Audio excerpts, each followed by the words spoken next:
Roughly 3 million Americans stutter, according to Dr. Dennis Drayna.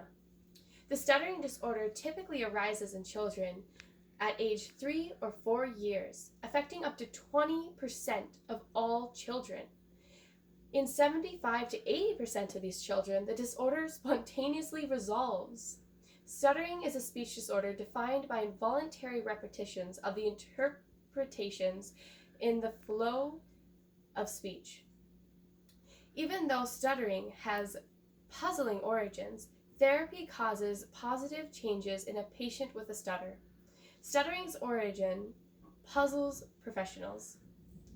Dr. Drayna has a PhD in genetics from Harvard University and is well known for his contribution to the study of stuttering. He is also the section chief of genetics and communication disorders in the U.S. National Institute for Deafness and Other Communication Disorders.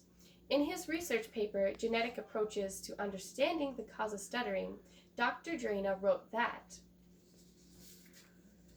while the disorder has been clinically well described for millennia, its underlying causes have been unknown. A remarkable array of potential causes of stuttering have been hypothesized. However, they lack the clear data supporting any of the suggested causes. Even though there have been numerous studies attempting to make a solid conclusion on the cause of stuttering, it has been to no avail. Some studies find a theory, but they are later negated by another study. Stuttering's origins puzzles professionals. This is also true in that Dr. Drayna explains later on that multiple statistical analysis studies in inherited disease research, he has written that in general, the results of these studies have been somewhat disappointing because they have been predominantly generated using linkage sources of marginal statistical significance. Moreover, linkage locations observed in one study were not replicated in others.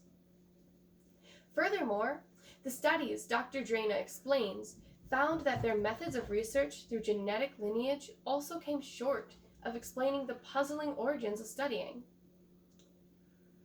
There is more to the study of stuttering than the history and the origin. There is also the understanding of how it is treated.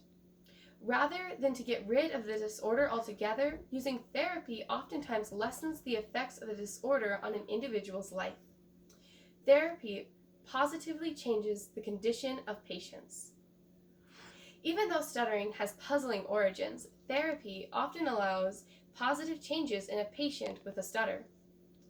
Margaret Lee of the Trinity College in Dublin has a master's in science, master's in letters, as numerous publications regarding fluency disorders and clinical education. She is the director and head of discipline in clinical speech and language studies. She wrote a clinical report titled Therapy for Stuttering, Experimenting with Experimenting, in which she stated, therapy for stuttering has developed a dual focus. Speech fluency is a general concern of the so-called fluency-shaped school. Attitudes and feelings are the focus of the stuttering modification school. It is relatively easy to learn a fluency technique when behavior modification approaches. These widely practiced and generally more effective dual-focus techniques are administered to the patient by focusing on speech fluency and the attitude and feelings of the patient. This specifically caters to the needs of the individual. Therapy beneficially affects the condition of patients. There are many in-depth studies of therapy for stuttering. Dr. Christian Kell of the Cognitive Neuroscience Group from the Department of Neurology at the Goethe University and the author of the study Resting State MRI wrote that therapy normalized connectivity between the speech network and the supplementary motor area and decreased RSFC with the medicine cerebellum. Importantly, This was found while participants were not speaking, suggesting that these two regions play an active role in the therapy-induced reduction of stuttering symptoms. Though speech therapy uses the proper methods, it will modify how the neurotransmitters connect to the patient's brain. Therapy actually changes the way a stuttering patient's brain is hardwired. That means that through MRI scans, they have been able to see the changes of therapy in people with a stuttering disorder. Therapy positively changes the condition of patients. Through the records show a millennium worth of students, we have still found inconclusive ideas of how stuttering begins. Although we do not know how it starts, we know the results through specific personalized therapy, that which incorporates speech skills and emotional needs of the patient, which has beneficial effects that we can see on MRI scans of the brain.